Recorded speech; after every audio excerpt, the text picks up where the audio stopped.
미국 스페인트폴의 한 영화 제작사가 동아시아 다큐멘터리를 기획했던 한 여성이 좌절한 듯 고민하고 있는 모습이 보입니다.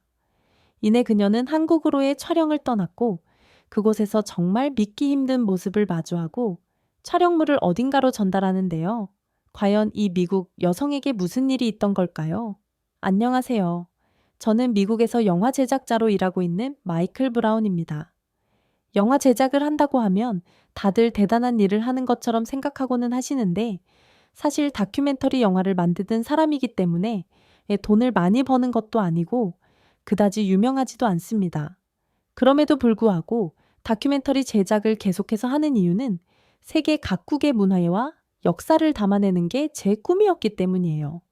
하지만 다큐멘터리는 상업 영화에 비해 수요가 적어 제작 자금을 모으는 것부터가 큰 도전입니다. 더군다나 제가 있는 제작사가 큰 엔터 기업도 아니었기에 영화 한 편 만드는 것이 정말 쉽지 않은 일입니다. 당시 저는 동아시아 국가들의 환경 문제를 다루는 영화를 제작하고 있었습니다. 제가 미국인이라서 그런 건지 사실 유럽 국가들의 환경 문제를 다루려 했는데 주변 반대가 심했거든요.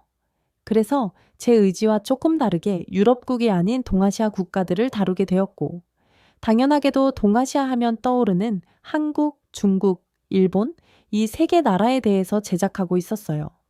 하지만 제작비 부족으로 끝까지 다큐멘터리를 찍을 수 있을지 고민이 많던 시기였습니다.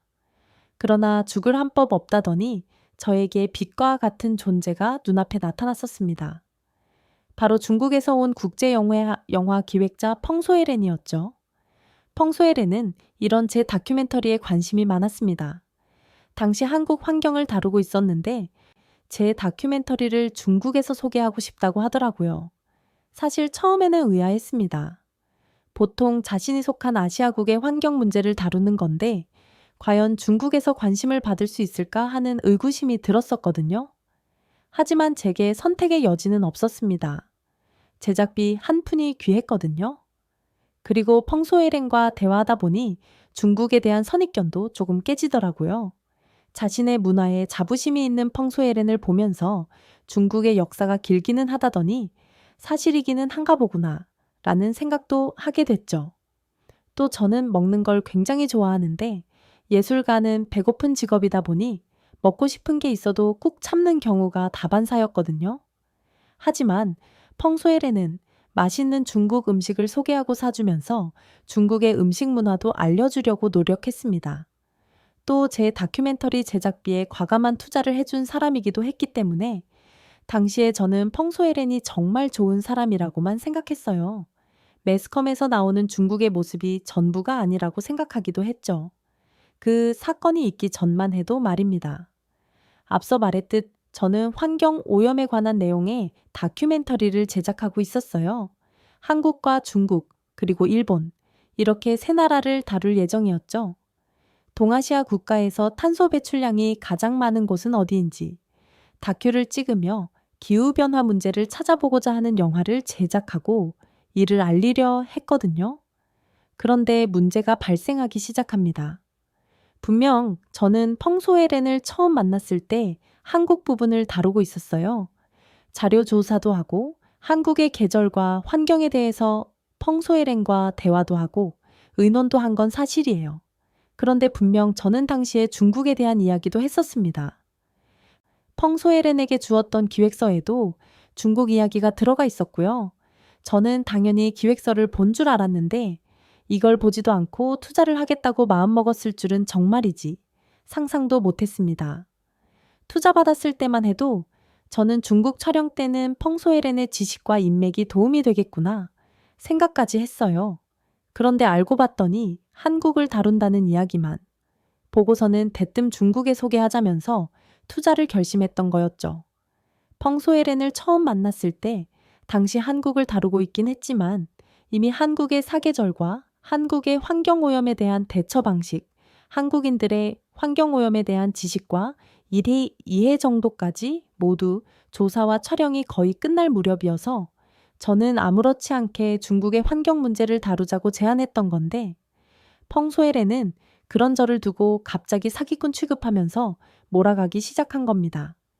제가 촬영하며 조사한 한국의 탄소 배출량은 국제환경단체 기후행동 추적 데이터에 의거 13위로 조사되었고, 당시 전 세계 1위로 온실가스를 배출했던 국가가 중국이라는 것을 확인하고 바로 중국 촬영에 들어가려고 했던 것이죠. 그런데 펑소엘에는 그런 저의 행동에 화를 냈던 겁니다. 지금까지 저를 속인 겁니까? 저는 한국의 환경 문제를 비판하는 내용으로 알고 투자를 한 건데 지금 어딜 문제 삼겠다고요? 우리 중국이요? 대체 지금 뭐 하자는 겁니까? 속인 게 아니라 펑소에렌이 제대로 보지 않은 거라고.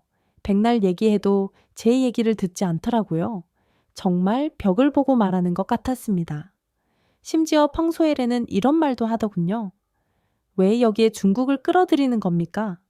중국의 탄소 배출량이 많다는 건 다 날조된 거야. 지금 당신 나라 미국이 거짓말 치는 거라고. 미국인이라서 잘도 속아온 모양인데 이건 전 세계적으로 잘 알려진 사실이야. 한국을 다루기로 했으면 한국을 다뤄야지. 뭔 중국이야? 너무나 원색적인 비난에 당황스럽더라고요. 제가 지금까지 본 모든 모습이 거짓말이었다니 솔직히 인간적으로 상처받았어요. 그리고 미국이 뭐 하려고 그런 거짓말을 한답니까?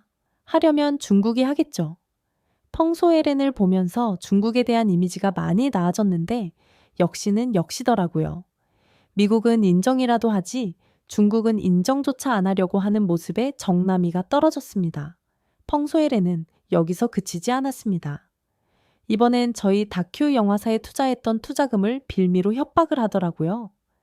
당신이 계속 고집을 부리면서 중국 얘기를 넣겠다고 하면 모든 투자금 철회할 거예요. 지금까지 들어간 돈을 모두 토해내게 만들 거라고. 내가 이러라고 돈을 쓴 줄 알아? 중국을 비판하는 내용을 중국에 소개하라고. 펑소에렌은 한국을 비판하는 내용을 중국에 소개해서 사람들의 호응을 얻을 생각이었던 거예요. 중국과 한국의 관계가 좋지 않다는 건 너무나 잘 알고 있었지만 본인들 잘못은 쏙 빼고 남의 나라 잘못만 소개하려고 하다니 더 이상 펑소에렌과 함께 앉아있는 게 무의미하다고 느껴졌습니다. 솔직히 투자금을 회수한다고 하는 말에 살짝 위축되기는 했어요. 투자금을 회수하는 건 불가능하다고 이야기했더니 저를 사기죄로 고소한다고 했거든요. 미국에 그런 가짜뉴스를 퍼뜨리려고 하다니 당신들이 우리 중국을 욕보이게 하는 주범인들이었구만. 내가 당장 당신들 고소할 거야. 무슨 영화를 그렇게 본 건지 미국 정부가 뭐가 아쉬워서 저같이 평범한 사람을 범인으로 만들겠어요. 그리고 무슨 효과가 있다고 이 소규모 잡은 다큐멘터리로 중국과 기싸움을 하겠냐고요. 중국은 국가 차원에서 구린 공작을 많이 한다던데 그게 사실인 것 같았습니다. 펑세렌은 씩씩거리며 떠났고 저는 며칠 뒤 정말 펑세렌이 고소를 했다는 연락을 받게 됐습니다. 급하게 변호사를 선임했지만 가뜩이나 부족한 제작비에서 비싼 변호사 비용을 지불하게 된 건 너무나 큰 손해였습니다. 법정 공방은 몇 달간 이어졌어요. 다행히 무혐의를 받아냈지만 정신적으로도 피폐해졌고 금전적으로도 손해였죠. 하지만 다큐 제작을 포기하지 않았습니다. 제작진의 임금을 주지 못해 혼자 모든 걸 해야 했지만요.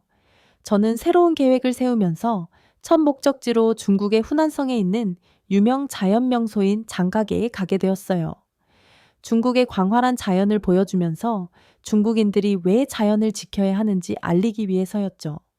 정신없이 촬영 장비를 세팅하고 자연 풍경을 촬영하고 있는데 중국인들로 보이는 사람들이 저를 부르더라고요. 그러더니 기아잉 굉장히 날선 목소리로 지금 우리 찍고 있는 거예요? 라고 하더라고요. 순간 차갑게 돌변했던 평세렌이 생각나면서 심장이 덜컥 내려앉았지만 침착하게 대답했습니다. 아닙니다. 저는 이 절벽과 주변 환경을 촬영하고 있어요. 환경과 다큐멘터리를 만들고 있거든요. 사람은 찍지 않아요. 그러나 제 설명에도 불구하고 그들의 표정은 점점 더 험악해졌습니다. 그러더니 갑자기 소리를 지르더라고요. 보통 목소리를 천천히 높이다가 소리를 지르는데 그런 것도 없었어요. 정말 당황스럽더라고요. 짧은 머리에 몸에 문신까지 하고 있던 중국인들 사이에 둘러싸이게 되니 사실 솔직히 정말 많이 무서웠습니다. 그리고 중국인들은 저에게 협박하기 시작했죠. 거짓말하지 말고 카메라 내놔. 방금 분명히 우리를 찍었지? 아니야? 어? 당장 카메라 내놓으라고. 그게 싫으면 돈을 내? 무슨 준비라도 했던 사람들처럼 함께 있던 사람들은 죽이 척척 맞았습니다. 영어까지 잘 구사하는 사람까지 있던 걸 봐서는 중국을 찾은 해외 관광객들을 상대로 이런 일들을 종종 벌이는 것 같았어요. 그러면서 심지어 제 카메라를 뺏으려고까지 했습니다.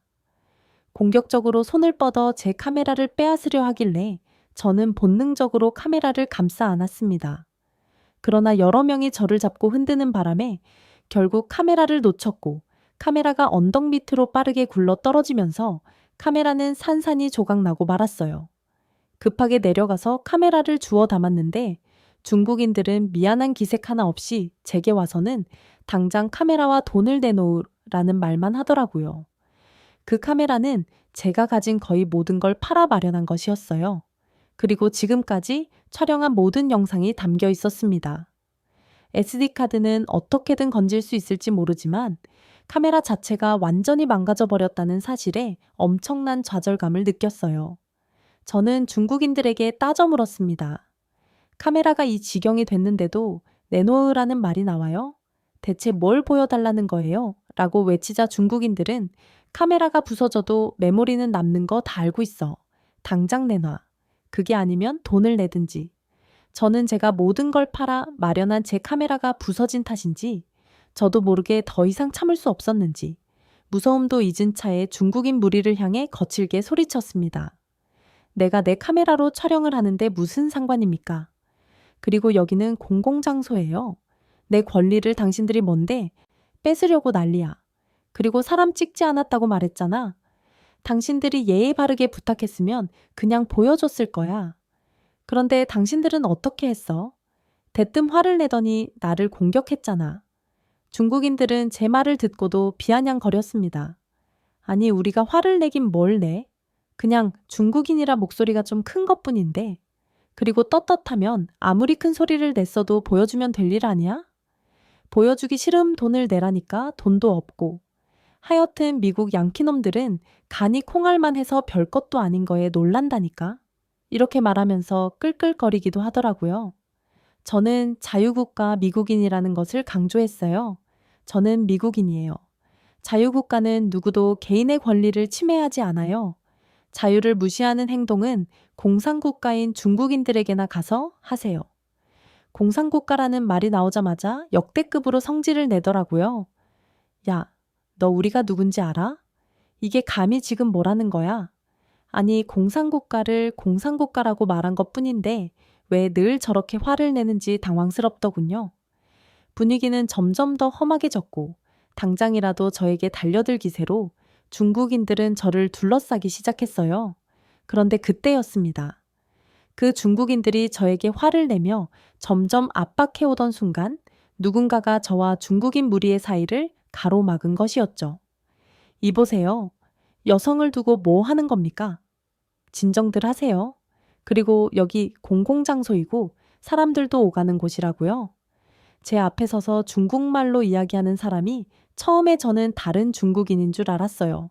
하지만 저를 겁박하던 중국인 무리가 그 사람에게 감히 한국인 주제에 우리 하는 일에 끼어들어 라고 말했던 터의 한국인인 걸 알게 되었어요. 한국인들은 5분이 계셨는데 모두 저를 자신들의 뒤로 숨기고 저를 보호하려고 했습니다. 그러면서 중국인 무리에게 이렇게 이야기했죠. 무슨 상황인지 다 지켜봤습니다. 여러분은 이분에게 무리한 요구를 했어요. 그리고 누군가가 경찰에 신고를 했다고 합니다. 이제 경찰이 올 건데 이런 모습을 보여줄 건가요? 진정하시는 게 여러분에게도 좋을 텐데요. 한국인의 강단 있는 목소리를 들은 중국인들은 이제야 조금 주춤하더라고요. 그러면서도 끝까지 억지 주장을 놓치지 않았습니다. 우리가 뭘 잘못했는데 우리를 찍었으니까 카메라 달라고 한 건데. 그게 뭔 죄야? 그리고 우리가 보고 싶다고 하면 보여줘야지 돈을 내던가. 그리고 고작 한국인 주제에 지금 여기서 우리에게 해보자 한 거야. 경악을 금치 못하겠더라고요. 이런 식의 권위주의적 태도가 21세기 그것도 이런 현대사회에서 존재한다는 게요. 한국인들은 이미 예상했었는지 어이없어 하는 표정을 지으며 대꾸했습니다. 중국인들이 뭘 알겠냐마는 미국이나 한국과 같은 민주주의 국가에서는 모든 사람이 평등합니다.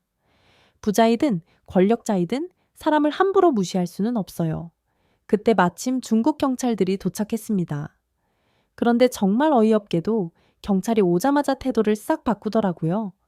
그러면서 저 외국인이 우리 중국인들을 허락도 없이 촬영했다며 저희를 손가락질하기 시작했습니다. 팔은 안으로 굽는다더니 결국 경찰들은 부서진 제 카메라를 가르치며 타인을 촬영하는 행위는 불법이라고 하면서 부서진 제 카메라를 회수했고 한국인분들의 상황 설명에 겨우 상황은 종료될 수 있었어요. 그렇게 경찰과 중국인들은 자리를 떠났는데 먼 중국까지 와서 촬영했던 장비는 잃게 되고 무엇보다 그동안 애써 담아왔던 데이터를 모두 잃어버리게 돼서 정말 멍하니 하늘만 보고 있었습니다.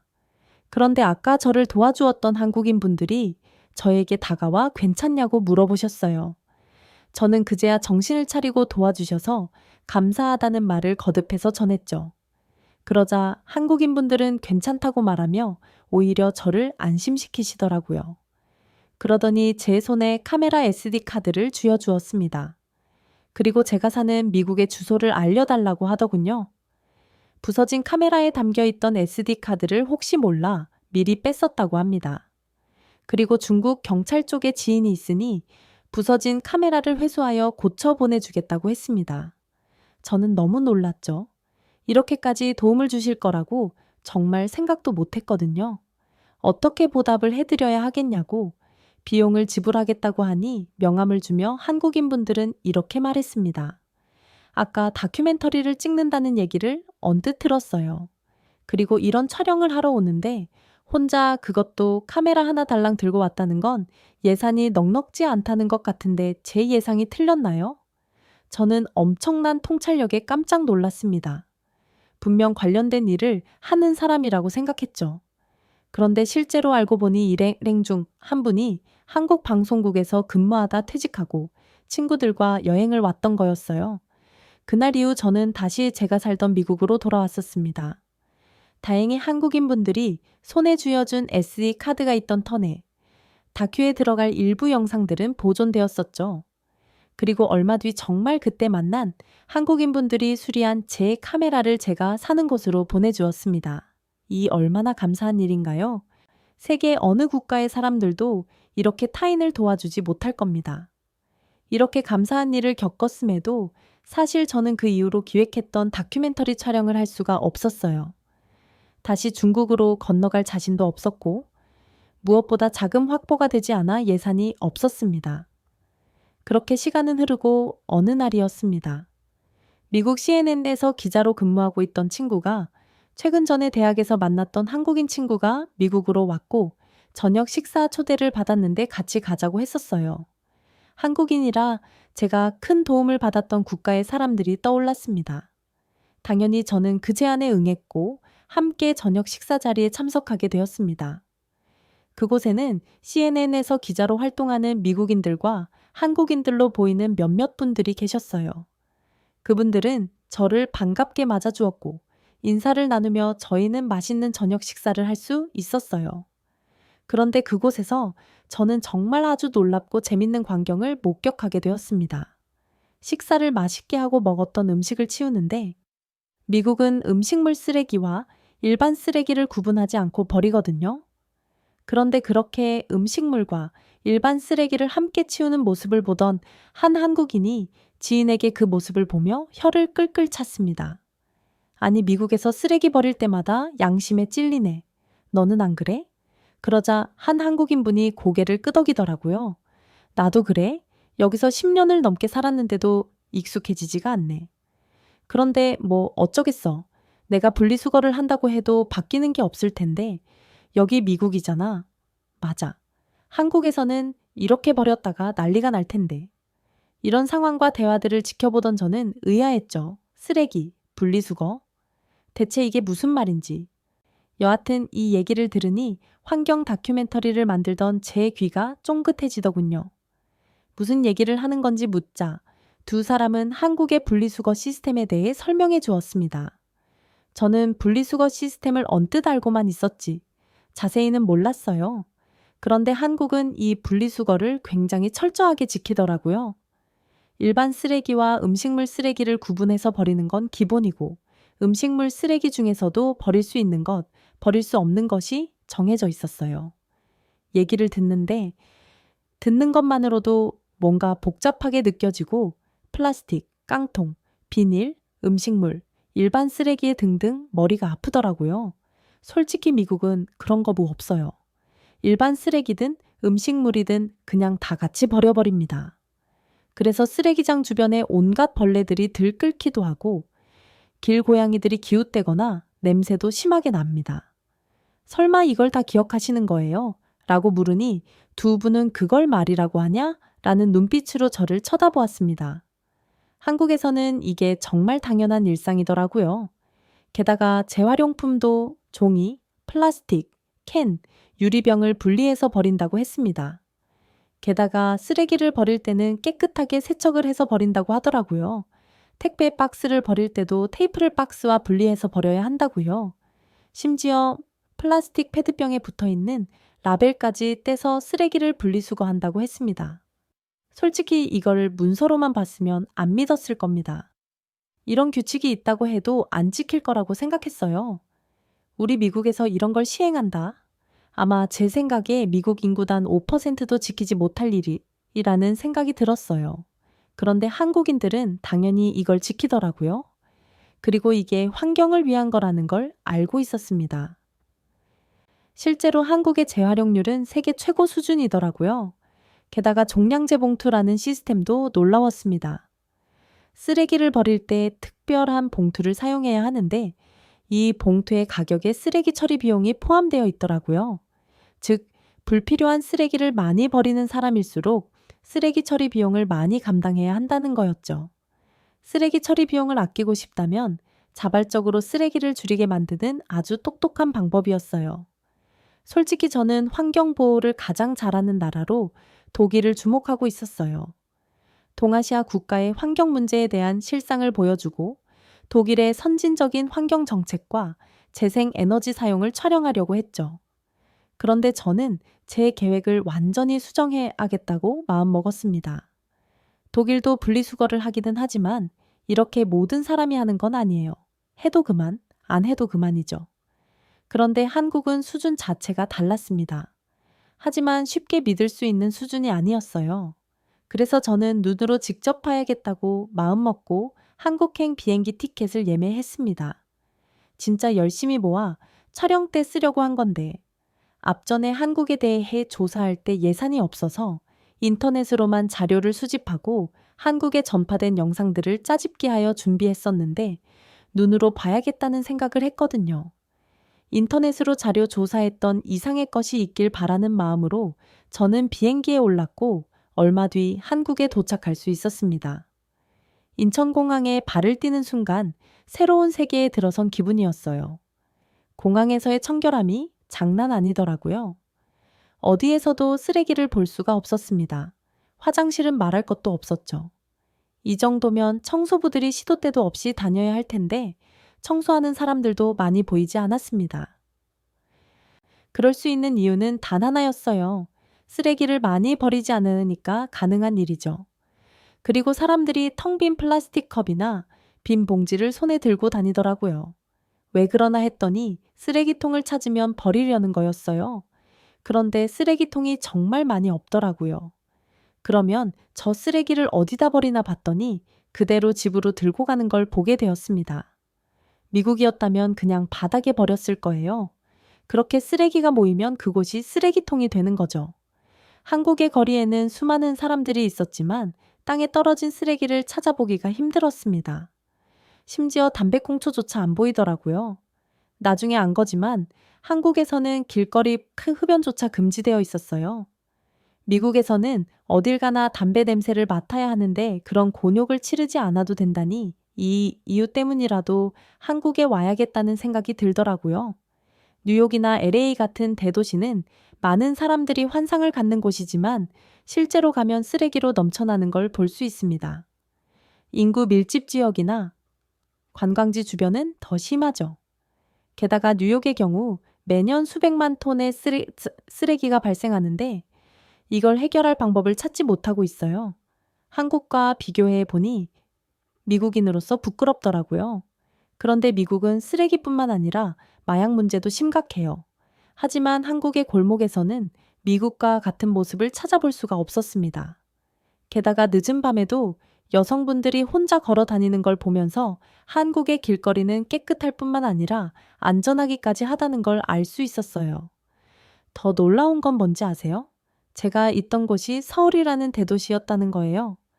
사람이 많으면 문제가 생길 확률이 높아지는 건데 아무 문제 없이 사람들이 안전하게 밤거리를 돌아다닐 수 있다니 평생 이런 걸 누려본 적 없는 저로서는 너무나 부러운 모습이었습니다.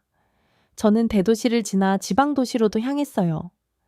대도시는 교육 수준이 높다는 게 일반적인 인식이라 대도시일수록 사람들의 시민의식이 낮다는 게 미국인들의 생각이거든요. 그런데 한국은 지방도시라고 해서 교육 수준이 낮지 않더라고요. 제가 만난 사람들 전부가 대졸자였습니다. 저는 과거 촬영차, 중국에서 갔던 지방도시를 떠올릴 수밖에 없었어요. 같은 아시아였으니까요. 아니, 베이징만 해도 충격적이었죠. 거리는 쓰레기로 넘쳐났고 특히 플라스틱 쓰레기가 눈에 띄게 많았어요. 길거리 음식점이 즐비한 골목에서는 음식물 쓰레기와 기름대가 뒤섞여 불쾌한 냄새를 풍겼죠. 지방도시는 수질 오염 문제도 심각했습니다. 정말 죄다 죽은 강 같더라고요. 공장에서 나오는 폐수와 생활하수가 섞여서 강으로 흘러 들어가는데 미관상의 문제도 있었지만 냄새는 정말 참을 수 없을 정도였어요.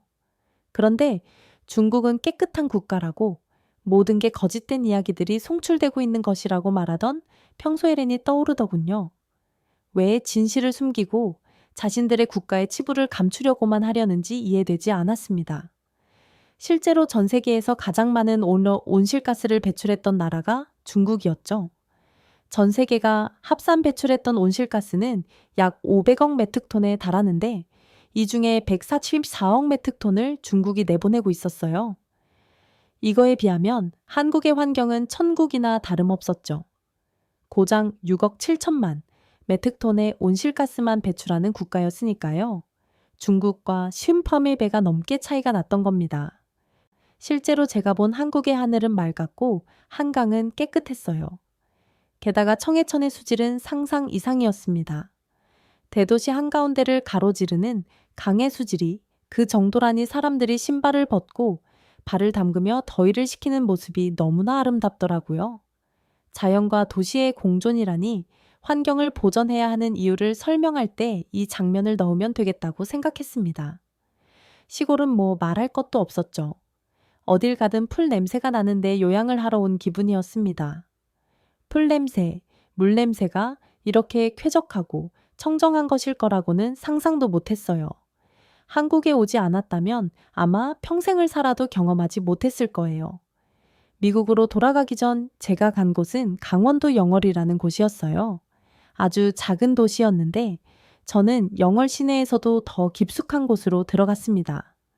깊은 곳으로 들어가니 더 깨끗한 자연이 나오더라고요. 그런데 놀라운 건 차 하나 들어가기도 버거운 길에도 분리수거함이 있다는 거였어요. 게다가 CCTV까지 달아서 쓰레기를 함부로 버리지 못하도록 하고 있었습니다. 그런데 더 놀라운 게 뭔지 아세요? 아마 이건 한국인 분들도 잘 모르실 것 같은데요. 한국에는 에너지 자립도라는 게 있습니다. 에너지 자립 마을은 외부로부터 공급되는 에너지를 줄이고 마을 공동체에서 자체 에너지를 개발하는 거예요. 당연히 신재생 에너지를 사용해서 아주 환경 친화적으로 에너지를 만들고 있죠. 맨날 화석이나 태우고 석유나 뽑아내는 다른 국가들과는 전혀 다른 모습이었습니다. 이건 일전에 자료조사를 하며 찾았던 건데 한국에 오게 된 이상 안 와볼 수가 없었어요. 한국은 잘 사는 나라잖아요. 다른 나라에서 에너지원을 수입하는 게 어려운 일이 아닐 텐데 이런 사업을 국가 차원에서 한다는 점이 놀라웠습니다. 저는 다큐멘터리를 어떻게 완성할 것인지에 대한 해답을 한국에서 찾았습니다. 그런데 한국에서 오랫동안 촬영을 하려면 제작비가 걱정이더라고요. 그래서 SNS에 하소연하는 글을 썼는데 어떻게 알았는지 한국 독립영화 제작팀에서 연락이 왔어요. 자기들이 도와줄 수 있을 것 같다고 하더라고요. 저는 그분들의 도움을 받아 사무실에서 숙식을 해결하며 촬영을 이어왔습니다. 그런데 제작팀이 엄청난 소식을 물고 왔어요. 바로 한국인 투자자가 저희 다큐멘터리에 자본을 댄다는 거였습니다. 그런데 말이 투자지. 이거는 후원이나 다름없어요. 다큐멘터리 영화로 수익을 기대한다는 게 말이 안 되니까요. 제가 이런 말을 하면 안 되지만 왜 투자를 하는 건지 궁금했습니다. 그 투자자분은 이런 내용이 세계에 알려져서 많은 나라들이 환경 보전의 필요성을 깨닫길 바란다고 하셨어요. 그러면서 덧붙인 말이 굉장히 멋있었는데요. 그분은 한국인이 투자했다고 해서 한국이 과하게 드러나지 않아도 괜찮습니다. 있는 그대로 제작해주세요. 한국의 위상이 드높아지는 것도 자랑스러운 일이지만 거짓이 있어서는 안 된다고 생각해요. 라고 말씀하셨어요. 지난날 누구와 너무나 다르더라고요. 저는 한국의 도움으로 환경 다큐를 완성해서 환경보호단체에 보냈습니다. 그런데 이 소식을 어떻게 알았는지 평소에렌에게서 문자가 왔었어요. 아니 기어코 중국 이야기를 넣었어? 이 영화가 대중에게 공개되면 중국 동포들이 널 가만두지 않을 거야. 지금이라도 중국 내용을 삭제한다면 너그럽게 넘어가겠어. 그러니 빨리 중단해. 여전히 자신이 대단한 사람인 양, 윗사람인 양, 구는데 그냥 무시해버렸습니다. 어디 한번 해보라죠. 제가 이런 것도 각오하지 않고 다큐멘터리를 만들었을까요? 그리고 이제는 제게도 든든한 한국인 동료들이 생겼습니다. 그래서 더 이상 두렵지 않아요. 제가 만든 다큐멘터리가 언제 대중분들에게 공개될지는 모르겠지만 그날이 오면 꼭 한국인 여러분들에게도 공유하도록 하겠습니다.